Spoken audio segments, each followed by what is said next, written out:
Assalamualaikum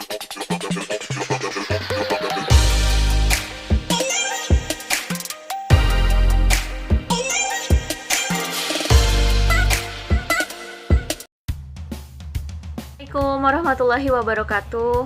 Wow, it's a wrap. Yeah, it was amazing week for me to realize that I can see your face through the Zoom class, and then when I saw your face, you were really happy. You were really excited with the quiz. Do you remember the quiz? Yeah, and then we discussed together and about the material, and this is the last part for you. I will give you the conclusion of the material.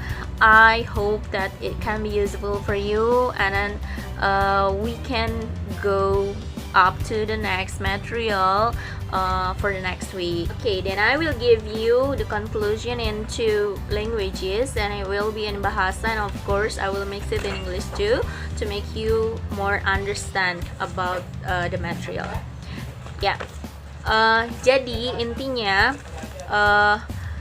past continuous tense, kombinasi past continuous tense dengan past tense, past continuous tense dengan past tense itu adalah untuk menggabungkan dua aktivitas yang hampir bersamaan yang terjadi di masa lampau.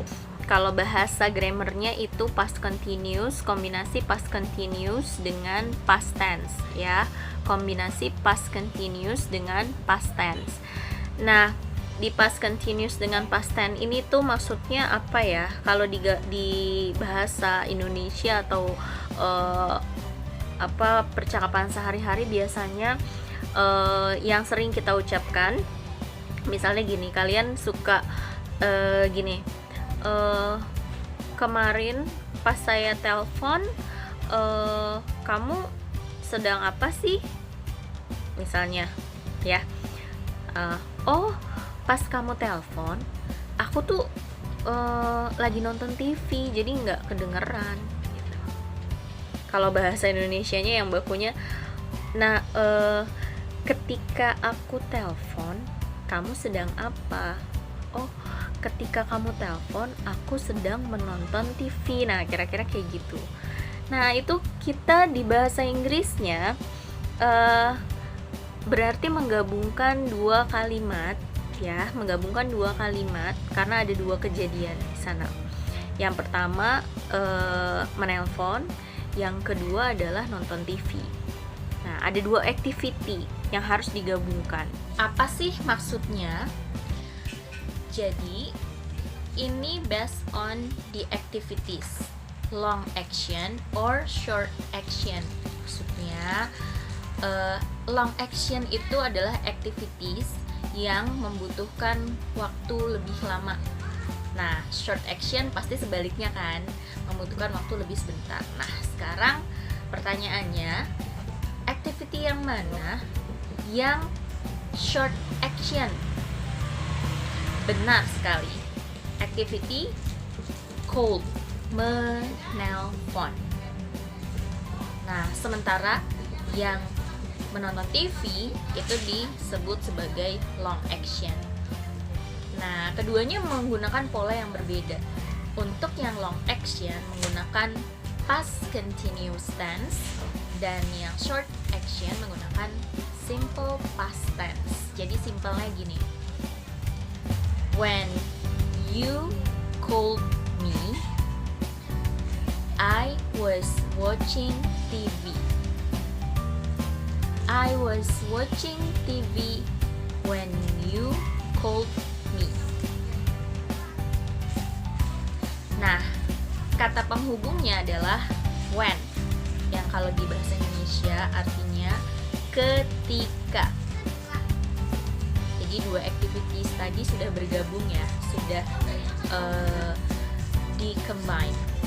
Nah, sekarang ada lagi yang namanya while. Selain when, ada lagi yang namanya while. Nah, while ini kapan dipakainya?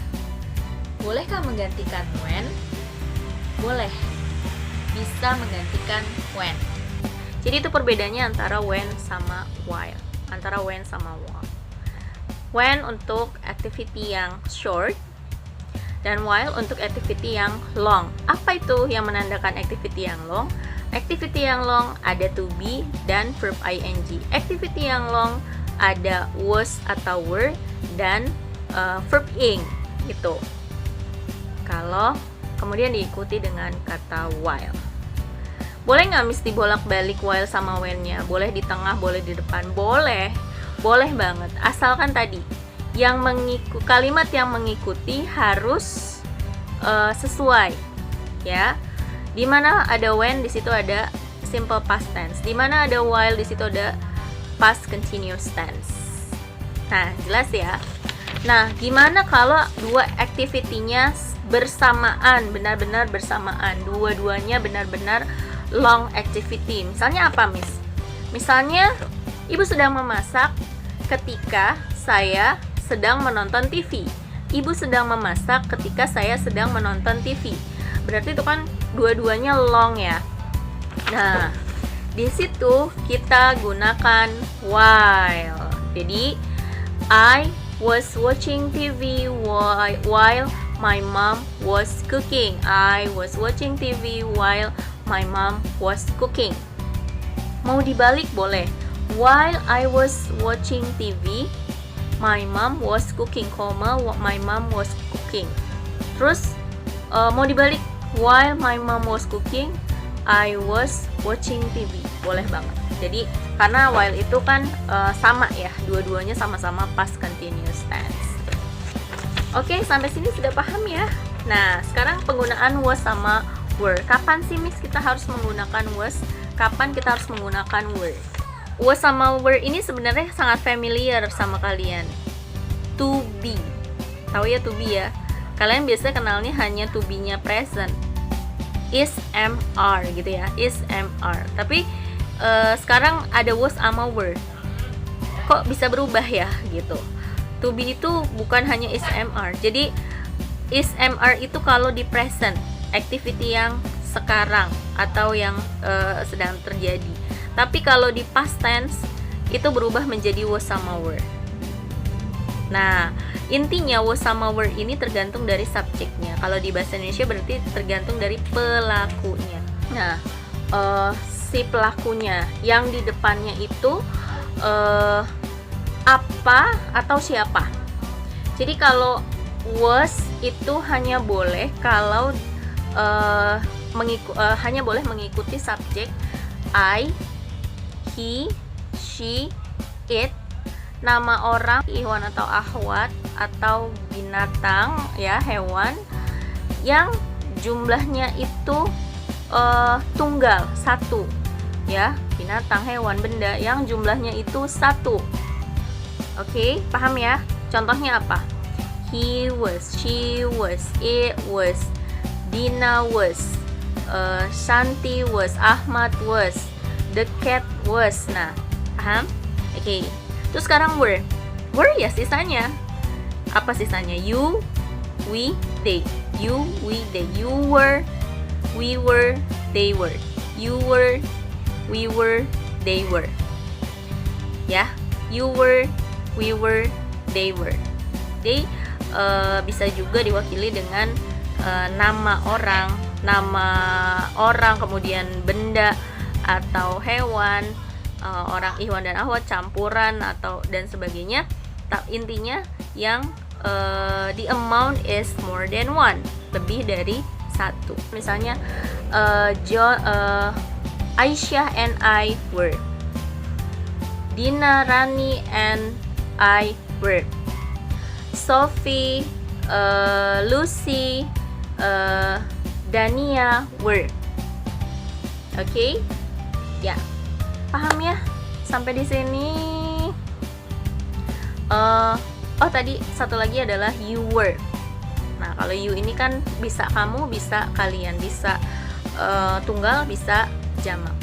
Oke, I guess it's over. That's the conclusion ya. Itulah kesimpulannya dari pembelajaran kita pekan ini.